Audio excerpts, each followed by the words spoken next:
क्या आप जानते हैं भारत की प्रथम महिला शिक्षिका कौन थी? और आपने कभी सोचा नहीं होगा कि बालिकाओं को पढ़ाने के लिए एक महिला को कितनी यातनाएं, अपमान और गालियां सहनी पड़ी होंगी। आज हम बात कर रहे हैं क्रांति ज्योति कहलाने वाली माता सावित्रीबाई फूले की। माता सावित्रीबाई फूले का जन्म 3 जनवरी 1831 महाराष्ट्र में हुआ था। उस समय लड़कियों को पढ़ाने और पढ़ने की आजादी नहीं थी। उन्होंने समाज की दीवारों को तोड़ने का काम किया और बन गई भारत की पहली महिला शिक्षिका। सावित्रीबाई फूले एक ऐसी लड़की थी जिसकी आंखों में जिज्ञासा और दिल में सपने थे, लेकिन उस दौर में लड़कियों को शिक्षा प्राप्त करना एक सपना ही था। 1840 में उनका विवाह जयंतवाराव फूले से हुआ, जो उनके जीवन के सबसे बड़े मार्गदर्शक बने। जयंतवाराव फूले ने उनके अंदर की चिंगारी को पहचाना और उन्हें पढ़ने के लिए प्रेरित किया।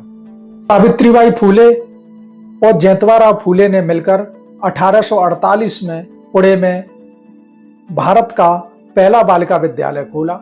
समाज का विरोध, अपमान सहते हुए वे डटी रहीं और भारत की प्रथम शिक्षिका कहलाई।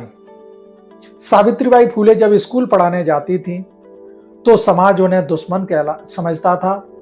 रास्ते में उन पर लोग कीचड़, पत्थर और उन्हें गालियां भी देते थे। कुछ लोग तो उनके चरित्र पर भी उंगली उठाते थे, लेकिन सावित्रीबाई फूले ने हार नहीं मानी। वे रोज अपने साथ एक अतिरिक्त साड़ी लेकर जाती थी, अपमान सहती, कपड़े बदलती और बच्चों को पढ़ाने पहुंच जाती थी। उन्होंने कलम को तलवार बनाया, अपनी कविताओं से समाज को जगाया। शिक्षा ही सामाजिक बुराइयों को मिटाने का एकमात्र हथियार है। सावित्रीबाई फूले एक नाम नहीं, एक विचारधारा है।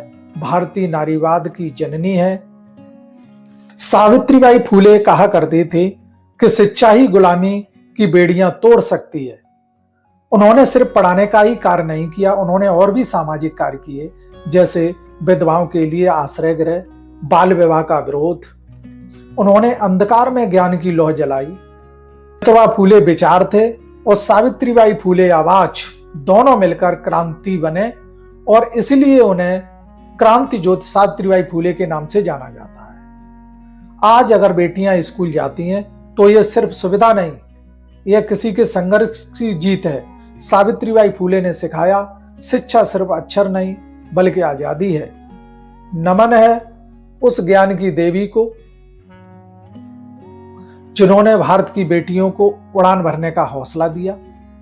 उनकी विरासत अमर रहे, क्रांति ज्योति अमर रहे, माता सावित्रीबाई फूले अमर रहे। 3 जनवरी उनके जन्मदिन पर ज्ञान की देवी माता सावित्रीबाई फूले को सत सत नमन। धन्यवाद।